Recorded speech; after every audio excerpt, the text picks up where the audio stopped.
pleases me. No act is more sacred than consecrating a site in the blood of one's enemies. The rest of the dam is fully under our control. A few pitiful holdouts remain, but their time is short. The general was the last source of concern. With their commander dead, the NCR will pull out of this region, allowing our conquest to continue westward unopposed for a time. The Legion will swell with the number of slaves we will claim from this place, and the tribute we gather will fund further campaigns.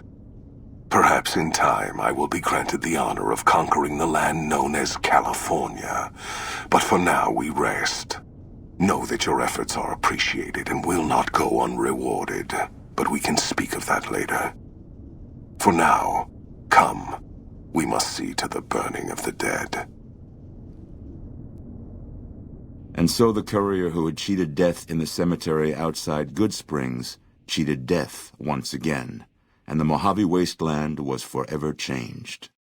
Caesar entered the Strip as though it was his triumph. The Legion pushed the NCR out of New Vegas entirely, driving them back to the Mojave outpost. The Legion occupied all major locations, enslaving much of the population and peacefully lording over the rest. Under the Legion's banner, civilization, unforgiving as it was, finally came to the Mojave wasteland. The Legion marched over the Hoover Dam with the help of one who was as brutal and merciless as the worst of them, the courier. Caesar honored her with a golden coin, minted in celebration of her contributions and distributed throughout the wasteland. Though some supermutants in Nightkin continued to journey to the legendary Utopia, they found little trace of its existence. Some eventually found their way to Jacobstown, but many wandered off into the wastes, confused and disheartened. Without organized leadership, the remaining boomers slowly drifted away, leaving Nellis Air Force Base to be flooded by prospectors and scavengers.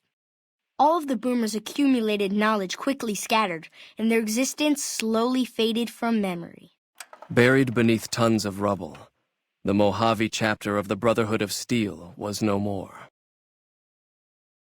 Those few who were outside the Hidden Valley bunker when it was destroyed settled into new lives, or headed west to find a new chapter to join.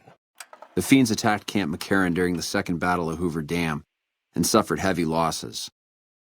Caesar, unimpressed with their performance and their dependence on chems, had them exterminated. With no clear leader to guide efforts in Freeside, the followers of the Apocalypse lost control of Old Mormon Fort to local thugs and junkies. Eventually, using the followers' remaining supplies to manufacture drugs, the Old Mormon Fort quickly devolved into little more than a junkie den. Travelers continued to stop by Goodsprings Source for water on the Long 15, but rarely would anyone venture into the ruins of Goodsprings itself. Those who did were almost always tourists, come to visit the graveyard where the courier rose from the dead. The slaughter of the Van Graffs in the Crimson Caravan caused no end of trouble for NCR back west. Already struggling, NCR's supply line suffered further as the two caravans withdrew support until the massacre in the east was resolved. Rose of Sharon Cassidy died as her caravan died. In an unmarked grave, another victim of the Mojave. As reward for their loyal service, Caesar forcibly integrated the great Khans into the Legion. The sick and elderly were killed, the women sold as wives to ranking officers, and the tribe's identity was annihilated. Though many great Khans mourned the death of their tribe, many more were ultimately satisfied with their revenge against NCR. With Jacobstown's leadership destroyed, the remaining supermutants and Nightkin of the West scattered across the wasteland. Jacobstown withered away, its death going unnoticed by the rest of the Mojave. Lily's long life finally came to a close in the Mojave wasteland. As the life faded from her, her last thoughts were of her grandchildren. With the king dead and most of their gang slain by the courier, the remaining kings fled the area, never to be heard from again. He had survived police service in Colorado, the Great War, combat duty with the Legion, and being the companion of the king.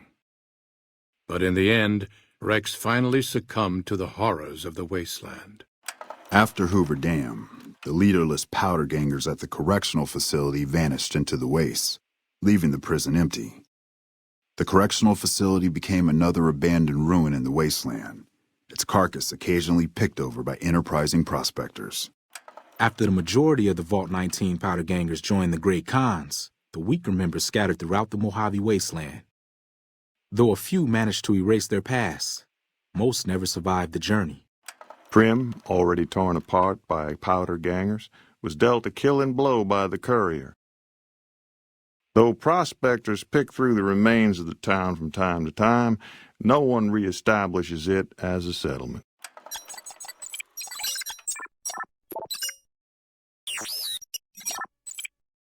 After the death of Chief Hanlon, the power of NCR's Rangers was broken for years.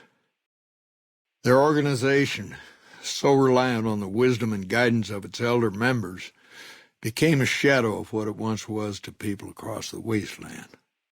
And so the courier's road came to an end, for now. In the new world of the Mojave Wasteland, fighting continued, blood was spilled, and many lived and died just as they had in the old world. Because war never changes.